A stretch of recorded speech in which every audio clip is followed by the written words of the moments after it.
Hello दोस्तों, कैसे हैं आप सभी। आई होप कि आप लोग अच्छे होंगे। एक बार फिर से स्वागत है आपके अपने यूट्यूब चैनल साइंस बाला पे। तो जो स्टूडेंट्स हमारे चैनल पे न्यू है, हमारे चैनल को सब्सक्राइब कर लीजिएगा और बेल आइकन को ऑल प्रेस करना नहीं भूलिएगा। आज हम आप लोगों के लिए BSc nursing entrance exam AIIMS BSc nursing और पैरामेडिकल और बीसीएसी आरयूएचएस सीयूटी फार्मेसी और पैरामेडिकल एंड ऑल स्टेट की तैयारी के लिए आज हम बुलडोज़र सीरीज़ लेकर आए हैं दोस्तों। बुलडोज़र सीरीज़ है बायोलॉजी की बुलडोज़र सीरीज़। तो यह है 8 नंबर क्या है, क्लास है इसका 8 है। ठीक है, तो चलिए देखते हैं चैप्टर क्या है दोस्तों। चैप्टर हमारा है प्रकाश संश्लेषण से आपका चैप्टर का क्वेश्चन रहेगा। लगभग में आपका 60 क्वेश्चन रहेंगे। ठीक है, तो चलिए आज के इस सेशन को स्टार्ट करते हैं। आई होप कि आप लोग क्या करेंगे, बुलडोज़र के सीरीज़ को पसंद करेंगे और अपने दोस्तों में ज़रूर शेयर करेंगे। इतना हमें भरोसा है आप लोगों पर। तो चलिए आज के इस सेशन को स्टार्ट करते हैं। तो देखिएगा हमारा पहला प्रश्न क्या है दोस्तों। तो पहला प्रश्न हमारा क्या कह रहा है, तो पहला प्रश्न हमारा सौर ऊर्जा क्या कह रहा है। सौर ऊर्जा के रासायनिक ऊर्जा में परिवर्तन वाली क्रिया कहलाती है। सौर ऊर्जा का रासायनिक ऊर्जा में परिवर्तन वाली क्रिया क्या कहलाती है।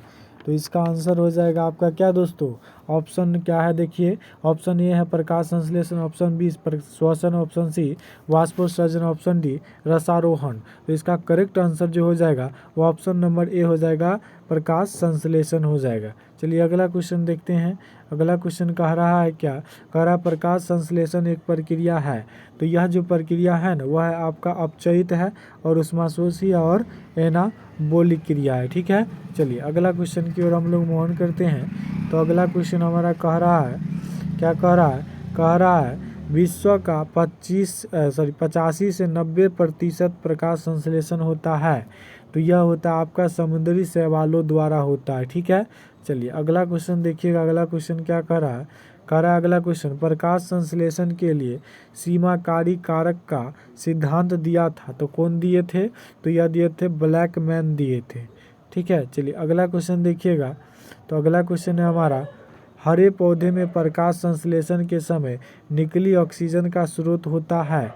तो निकली ऑक्सीजन का जो स्रोत होता है ना वह होता है आपका जल होता है। क्या होता है, जल होता है। तो चलिए अगला क्वेश्चन देखते हैं।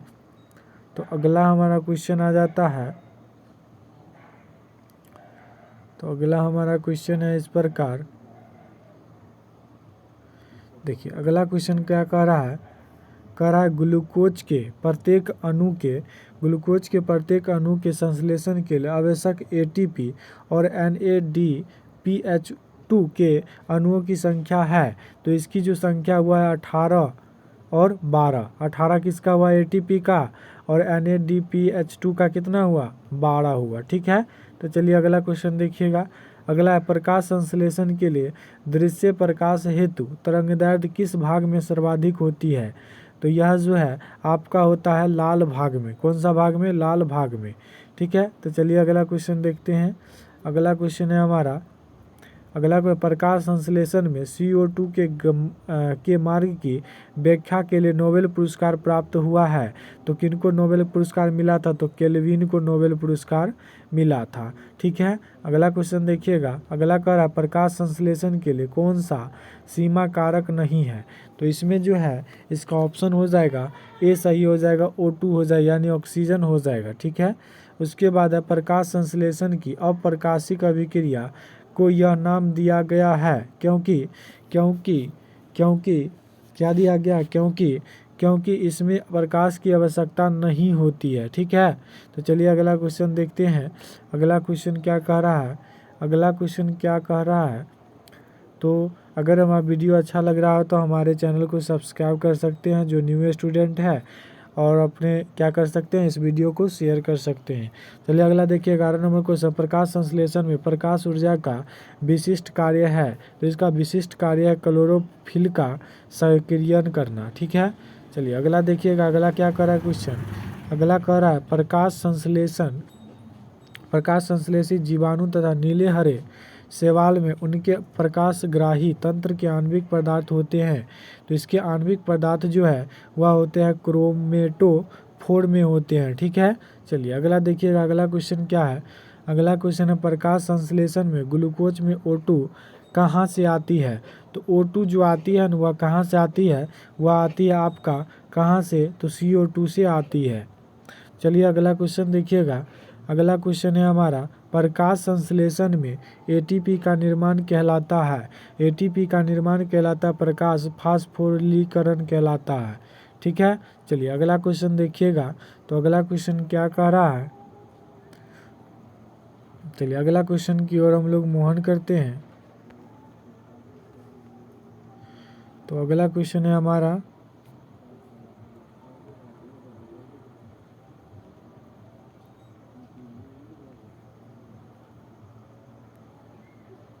अगला क्वेश्चन थोड़ा सा दिक्कत हो जाएगा दोस्तों, देख लीजिएगा वैसे आप लोग। अगला क्वेश्चन क्या कह रहा है? कह रहा है प्रकाश संश्लेषण के दौरान होता है। तो प्रकाश संश्लेषण के जो दौरान होता है ना वह क्या होता है? तो प्रकाश संश्लेषण के दौरान जो होता है वह होता है आपका क्या? वह आपका होता है CO2 का अपचयन व जल का क्या होता है? CO2 का अपचयन और जल का क्या होता है? ऑक्सीकरण होता है। ठीक है, तो चलिए अगला क्वेश्चन देखते हैं। अगला क्वेश्चन क्या कह रहा है? अगला क्वेश्चन कह रहा है प्रकाश संश्लेषण की प्रकाशिक अभिक्रिया होती है। तो प्रकाशिक अभिक्रिया कहाँ होती है? तो यह होती है आपका ग्रेना में होती है। कहाँ होती है? ग्रेना में होती है। ठीक है, अगला देखिएगा। अगला क्या कह रहा है? अगला क्वेश्चन जो कह रहा है वह कह रहा है प्रकाश फास्फोरिलीकरण क्रिया की खोज की थी। तो इसकी जो खोज किए थे ना वह कहते आर्नन किए थे। ठीक है, अगला क्वेश्चन देखिएगा। प्रकाश संश्लेषण में O2 जल के प्रकाशीय अपघटन से उत्पन्न होती है, यह सिद्धांत किसने दिया था? तो यह सिद्धांत दिए थे आपका कौन दिए थे? तो यह सिद्धांत दिए थे आपका रूबेन व कामेन ने दिए थे। ठीक है, तो चलिए अगला क्वेश्चन देखिए। क्वांटासोम में क्या है? क्वांटासोम में पर्णहरिम के कितने अणु होते हैं? तो पर्णहरिम के आपका होते हैं 240 वो पर्णहरिम अणु होते हैं। ठीक है, अगला देखिएगा। प्रकाश संश्लेषण की अप्रकाशिक अभिक्रिया होती है। तो इसकी अप्रकाशिक अभिक्रिया आपका होता है स्ट्रोमा में होता है। किस में होता है? स्ट्रोमा में होता है। अगला क्वेश्चन देखिएगा। प्रकाश संश्लेषण की प्रथम घटना होती है। तो इसकी प्रथम घटना होती है आपका क्या होता है? क्लोरोफिल की प्रकाशीय उत्तेजना व इलेक्ट्रॉन का निष्कासन करना। ठीक है, चलिए अगला क्वेश्चन देख लेते हैं। प्रकाश संश्लेषण अभिक्रिया के परिणाम है। तो प्रकाश संश्लेषण अभिक्रिया का परिणाम है आपका ATP NADPH2 और FAD है। ठीक है, सॉरी FAD नहीं होगा, क्या हो जाएगा? ATP और NADPH2 हो जाएगा। ठीक है, चलिए अगला क्वेश्चन देख लीजिएगा। अगला क्वेश्चन है प्रकाश फास्फोरिलीकरण क्रिया में होता है। तो इस क्रिया में होता है आपका प्रकाश ऊर्जा ATP के रूप में रासायनिक ऊर्जा में बदल जाती है। तो चलिए अगला क्वेश्चन देखते हैं। अगला क्वेश्चन क्या कह रहा है? आइए अगला क्वेश्चन देखते हैं।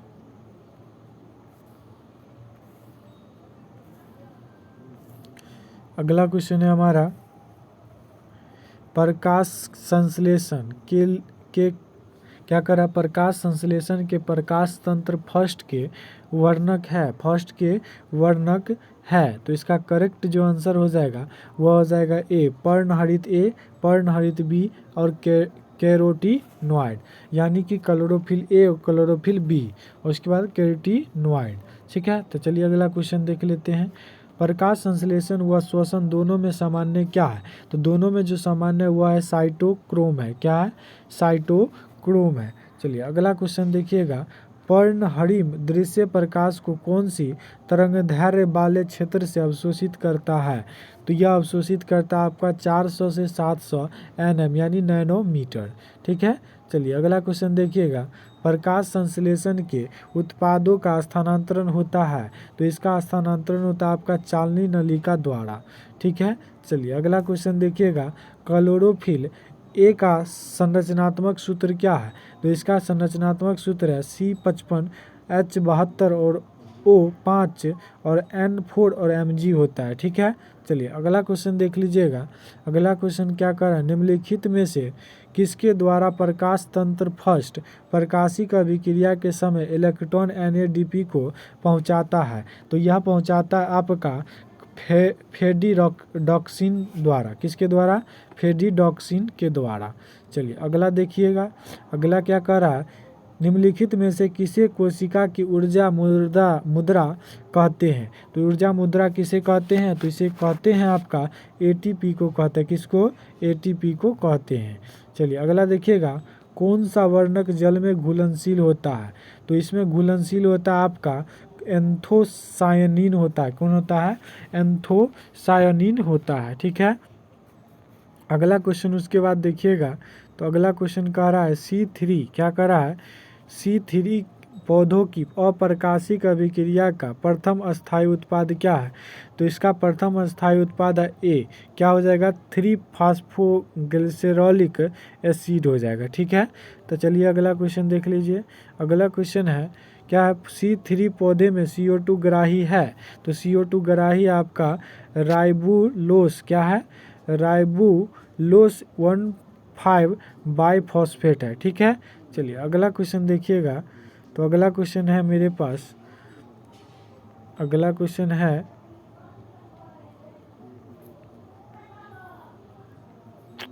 अगला क्वेश्चन क्या है, हाँ अगला क्वेश्चन देख लीजिएगा। तो अगला क्वेश्चन है, निम्नलिखित में से कौन सा तत्व प्रकाश संश्लेषण में ऑक्सीजन निकासी के लिए आवश्यक है? तो इसमें निकासी के लिए आवश्यक है आपका क्या है, मैग्नीज। क्या है? मैग्नीज। चलिए अगला देखिएगा, C3 पौधे में प्रकाशिक श्वसन का मुख्य क्रियाकारी पदार्थ क्या है? तो इसका मुख्य क्रियाकारी जो पदार्थ है वह है आपका क्या है, तो वह आपका है क्या है, ग्लाइकोलेट है। क्या है? ग्लाइकोलेट है। चलिए अगला देखिएगा, ग्रेना रहित, क्या है, ग्रेना रहित क्लोरोप्लास्ट पाए जाते हैं। यह पाया जाता है आपका C4 पौधों की क्या है, पुलाछद कोशिका में पाया जाता है। ठीक है, चलिए अगला देखिएगा, C4 चक्र में CO2 क्या होता है? तो यह होता है आपका PEP से जुड़ती है। किससे जुड़ती है? PE से जुड़ती है, पेप से जुड़ती है। ठीक है, तो चलिए अगला देखिएगा। अगला कह रहा है, निम्नलिखित में से कौन C4 पौधा है? तो C4 पौधा कौन है? तो इसमें मक्का क्या है, C4 पौधा है। उसके बाद देखिए अगला क्वेश्चन है, अगला है कैम, क्या है, कैम प्रकाश संश्लेषण किन पौधों में होता है? तो यह जो होता है ना, वह होता है आपका किस में होता है? तो वह होता है आपका जिनमें मांसल हरी पत्तियाँ होती है। जिनमें क्या होती है? मांसल हरी पत्तियाँ होती है, उनमें होती है। उसके बाद है क्रेंज प्रकार की शारीरिक पाई जाती है। क्रेंज प्रकार की शारीरिक पाई जाती है। तो यह पाई जाती है आपका कहाँ पाया जाता है? C4 के पौधा में पाया जाता है। चलिए अगला देखिएगा। अगला कह रहा है, ट्रॉपिकल पौधे जैसे गन्ना CO2 स्थिरीकरण की अधिक क्षमता प्रदर्शित करता है। तो यह किस लिए करता है? तो यह करता है आपका हैच व स्लैक चक्र के कारण। ठीक है, उसके बाद देखिएगा, कह रहा है क्लोरोफिल B का संरचनात्मक सूत्र क्या है? तो इसका संरचनात्मक सूत्र है आपका, अभी ही बताएं थोड़ी देर पहले, C55 H70 और O6 N4 और Mg होगा। ठीक है, चलिए अगला क्वेश्चन देख लीजिए। अगला क्वेश्चन क्या है, ग्लाइकोलेट, क्या है, ग्लाइकोलेट का उपापचय किसमें होता है? तो इसका उपापचय जो होता है ना, वह होता है दोस्तों परऑक्सीसोम में होता है। किस में होता है? परऑक्सीसोम में। तो चलिए अगला क्वेश्चन देखते हैं। अगला क्वेश्चन क्या है, तो अगला क्वेश्चन है मेरे पास 44 नंबर है मेरे पास। क्वेश्चन क्या है देख लीजिए। तो इसका क्वेश्चन है, कह रहा है क्वेश्चन, कितने केल्विन चक्र एक हेक्सोस अणु बनाते हैं? तो यह बनाता है आपका कितना? तो यह बनाता है आपका कितना? 6। कितना बनाता है? 6। चलिए अगला देखिएगा, C4 पौधे में CO2 का आरंभिक स्थिरीकरण होता है। तो इसका आरंभिक स्थिरीकरण होता है स्पंजी पर्ण मध्योतक के हरित लवक में। ठीक है। अगला देखिएगा, निम्नलिखित में से किसमें पेप कार्बोक्सिलेज तथा RUBP कार्बोक्सिलेज पर्ण मध्यवर्तक कोशिका के हरित लवक में पाया जाता है? तो इसमें पाया जाता है आपका, कौन पाया जाता है? कैम पाया जाता है। क्या पाया जाता है? कैम। चलिए अगला देखिएगा, उच्च पादपों में कार्बोहाइड्रेट का स्थानांतरण होता है, तो इसका स्थानांतरण होता है आपका, इसमें होता है, तो इसमें होता है आपका सुक्रोज के रूप में होता है। किसमें? सुक्रोज के रूप में। चलिए अगला क्वेश्चन देख लीजिए। अगला क्वेश्चन क्या कह रहा है, कौन सा एंजाइम पृथ्वी पर सर्वाधिक मात्रा में पाया जाता है? तो इसमें से हो जाएगा क्या? रूबिस्को पाया जाता है, रूबिस्को पाया जाता है, रूबिस्को पाया जाता है, ठीक है, सबसे ज़्यादा। चलिए अगला देखिएगा, पौधे में वह तत्व जो शर्करा के स्थानांतरण के लिए आवश्यक है वह क्या है? वह आपका है बोरॉन। कौन है? बोरॉन है, ठीक है। चलिए अगला देखिएगा, अगला क्या कह रहा है, जीवाणु क्या है? जीवाणुवीय प्रकाश संश्लेषण में हाइड्रोजन दाता होता है। हाइड्रोजन जो दाता होता है वह क्या होता है? वह होता है आपका, क्या होता है? वह होता है H2S होता है, ठीक है। चलिए अगला क्वेश्चन देखते हैं। अगला क्वेश्चन क्या कह रहा है? अगला क्वेश्चन कह रहा है आपका, जीवाणुवीय प्रकाश संश्लेषण क्या कह रहा है? जीवाणुवीय क्या कह रहा है? जीवाणुवीय प्रकाश संश्लेषण उच्च पादपों के प्रकाश संश्लेषण से भिन्न होता है, क्यों? तो यह भिन्न होता है आपका, क्यों होता है भिन्न? तो यह होता है ऑक्सीजन नहीं निकलती है, इसीलिए क्या होता है? भिन्न होता है। चलिए अगला देखिएगा, तो अगला कह रहा है, प्रकाशीय श्वसन को क्या कह रहा है? प्रकाशीय श्वसन को किन परिस्थितियों द्वारा समर्थन मिलता है? तो यह मिलता है आपका उच्च CO2 और निम्न CO2 के द्वारा, ठीक है। तो चलिए अगला क्वेश्चन की ओर हम लोग मोहन करते हैं। अगला क्वेश्चन कह रहा है, प्रकाशीय श्वसन से भिन्न है, क्योंकि यह ATP नहीं बनाता है, इसीलिए क्या भिन्न है। चलिए अगला देखिएगा, अगला है, विगत वर्षों के कुछ प्रश्न हैं आप लोगों के लिए जो कि पूछा जा चुका है, इसीलिए मैं लेकर आया हूँ इसको। चलिए देखिएगा अगला क्वेश्चन क्या कह रहा है इसमें। तो क्वेश्चन कह रहा है आपका, कह रहा है प्रकाश संश्लेषण में कार्बन स्वांगीकरण का प्रथम स्थिर उत्पाद है। तो ये 2019 में पूछा गया दोस्तों। तो देखिए इसका आंसर क्या हो जाएगा?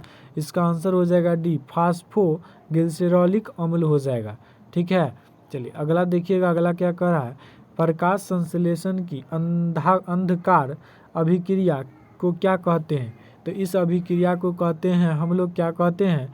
ब्लैकमैन अभिक्रिया। यह 2019 का प्रश्न है दोस्तों। तो चलिए अगला क्वेश्चन देख लेते हैं। तो अगला क्वेश्चन है मेरे पास,